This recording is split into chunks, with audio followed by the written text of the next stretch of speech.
태초에 그것은 하나의 빛이었다. 멀리서 봤을 땐 하나의 점에 불과하지만 가까이 다가갈수록 그 광대함에 감탄할 수밖에 없는 그야말로 경이로운 빗줄기였다. 하지만 그것은 어느 날 두 개의 빛으로 양분되었다. 빛과 어둠, 흑과 백, 사랑과 대조되는 미움, 증오, 두려움과 같은 거짓된 감정도 탄생했다. 그렇게 얼마나 시간이 흘렀을까? 그것은 두 개에서 네 개로, 네 개에서 여덟 개로 무한히 분화되어 갔다. 하지만 그들은 기억했다. 그리고 약속했다. 우리는 훗날 다시 하나의 빛으로 모일 것이다.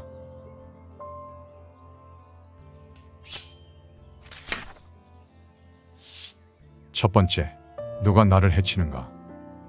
영혼이 이끄는 삶을 살아가는 사람은 외부의 어떤 것도 내면의 본질에는 닿을 수 없음을 깨닫는다. 영혼이라는 본질에 영향을 주는 유일한 존재는 바로 나임을 자각한다. 하지만 외부의 어떤 것도 우리를 해칠 수 없다면 어째서 우리는 질병과 결핍, 죽음을 두려워할까? 그것은 영구적이지 않으며 항상 변하는 외부에 영향을 주는 것인데도 말이다. 상황과 사건 그 자체보다 중요한 건 내가 그것에 대응하는 방식이다. 우리는 자유의지가 지닌 힘을 결코 과소평가해서는 안 된다. 우리는 자신이 매일 짓고 창조한 세계 안에서 살아간다. 생각이 행동에 영감을 주고 행동은 습관을 만들며 습관은 우리의 삶을 형성한다. 유쾌한 긍정과 불평 가득한 태도는 미소와 찡그린 표정으로 나타나며 이는 결국 그 사람의 인상으로 오래도록 얼굴에 새겨진다. 우리의 주요 사고 패턴을 바꾸는 순간 외부의 삶의 변화가 찾아온다. 새로운 사고방식과 어울리는 상황, 배경, 사람을 만나게 되는 것이다. 이것이 흔히 이야기하는 끌어당김의 법칙이다. 세상 일은 나에게 유리한 쪽으로만 발생하지 않는다. 하지만 그것이 좋은가, 나쁜가를 결정하는 건 당신의 태도와 관점에 달려있다. 명백히 유해해 보이는 것일지라도 우리를 배움과 성장으로 이끈다면 이것은 악으로 가장한 축복이라고 여길 수 있다. 절뚝임은 당신의 다리를 공격할 수 있지만 의지를 꺾지는 못한다. 아픔은 당신의 몸을 약하게 할 수 있지만 결의를 망가뜨리지는 못한다. 당신이 허락하지 않는 한 어떤 것도 마음의 평화를 빼앗아 가지 못한다. 외부의 사건이 당신의 가장 깊은 본질을 건드릴 수 없음을 알게 되면 어떤 상황도 당신에게 유리한 것으로 이용할 수 있다. 운명을 믿고 자신을 믿고 나아갈 수 있다. 두 번째, 삶을 이끄는 나침반. 스티브 잡스는 스탠퍼드 대학교 졸업 축하 연설에서 점과 점을 잇는 선에 대해 언급했다. 점이 모여 하나의 선이 되듯이 별 연관 없어 보이기만 했던 과거의 일들이 결국엔 하나의 선으로 이어져 현재와 미래를 만들어간다는 뜻이다. 현재의 삶을 돌아보면 어떤가? 이 말에 공감할 수 있겠는가? 영혼이 이끄는 삶을 살아가는 사람은 우리 각자에게 적절한 길을 가리키는 나침반이 영혼이라는 사실을 깨닫는다. 우리는 성숙해지면서 이 세상의 특정한 틈새를 메우게 된다. 이 과정을 이끄는 것이 영혼이다. 영혼은 우리의 본성과 성품, 재능을 통해 나타난다. 영혼은 강제할 수 없고 자신만의 흥미와 능력을 자유롭게 추구할 때에만 제대로 작동한다. 하지만 안타깝게도 우리는 자신만의 세계를 자유롭게 창조하는 대신 이미 세상에 존재하는 직업과 제도 속으로 내몰린다. 내가 잘하는 것, 좋아하는 것이 무엇인지 발견할 시간이 너무나 촉박하다. 하지만 상황이 어떻든 간에 우리는 자신의 몫을 선택해야 할 시기가 반드시 찾아온다.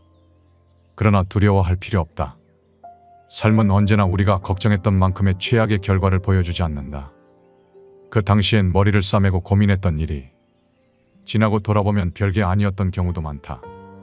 걱정하고 우려했던 일은 실제로 대부분 일어나지 않기 때문이다. 자기 신뢰는 성공을 향한 첫 번째 열쇠다. 두 번째는 에너지의 집중이며 세 번째는 긍정적이고 미래를 지향하는 태도다. 살면서 성장을 이끌고 길잡이가 되어줄 모든 것은 이미 내 안에 존재한다.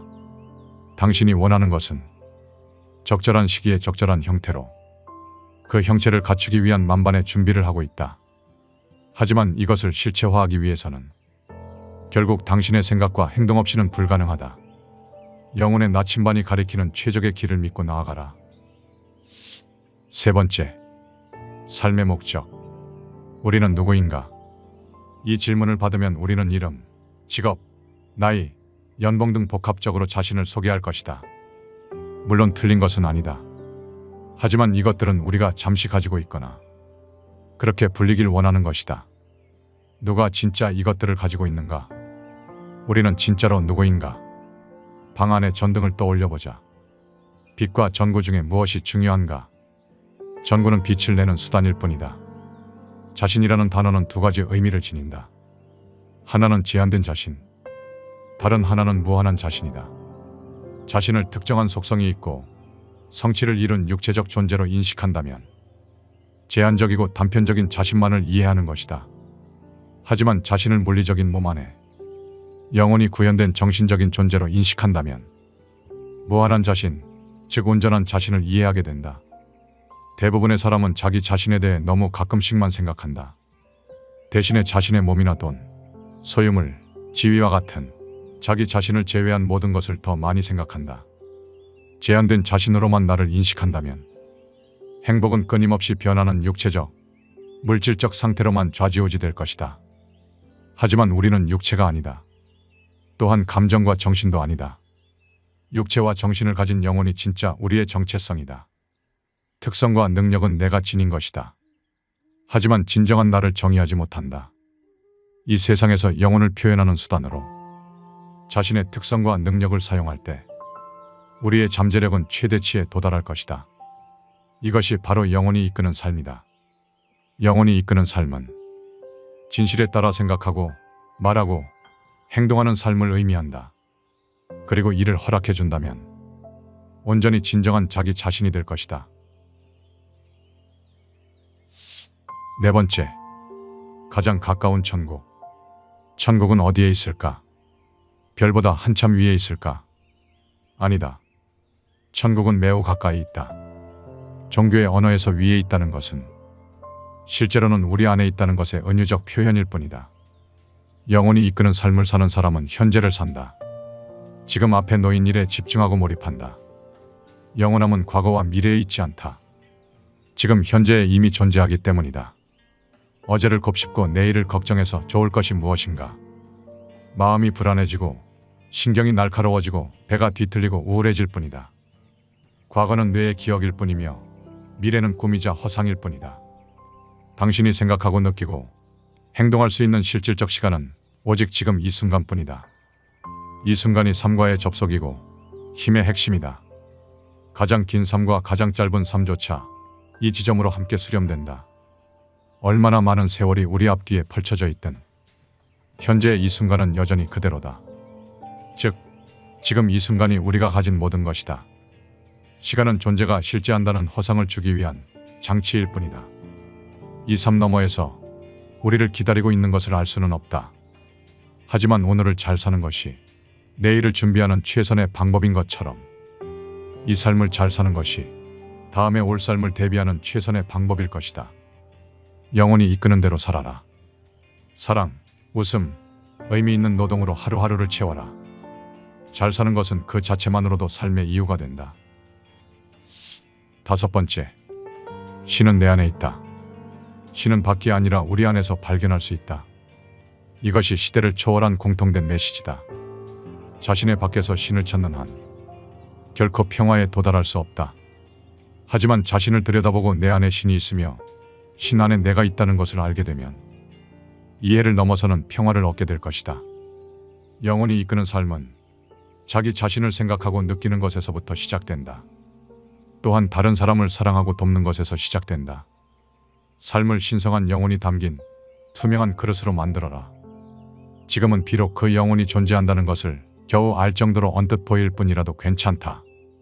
우리는 체험하기 위해, 배우기 위해, 사랑하기 위해 지금 여기 이곳에 있다. 우리는 그 어렴풋한 기억을 원래 하나였음을 떠올리기만 하면 된다. 영상의 내용은 영혼이 이끄는 삶, 일부 내용과 지식의 서재 개인 견해를 담았다. 당신은 얼마나 자신을 잘 알고 있는가? 사실 우리는 나에 대해 남보다 더 모르는 경우가 많다. 대개 우리는 육체를 나라고 인식하고 그것을 본인과 동일시한다. 하지만 육체는 나의 일부분일 뿐이다. 당신은 이 말에 동의할 수 있겠는가?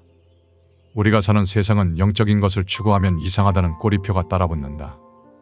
돈이 되지 않는 것, 남들이 하지 않는 것을 왜 하냐며 조롱받기도 한다. 하지만 지금껏 역사적으로 명백한 진실들은 조롱당하고 멸시당하며 극심한 반대에 부딪혀왔다. 그리고 시간이 흐르고 난 뒤 비로소 저명한 진실로 밝혀졌다. 거짓들은 어느 시대에나 존재해왔고 우리를 지배하고 생각하지 못하게 하는 고정관념에 가둬두었다.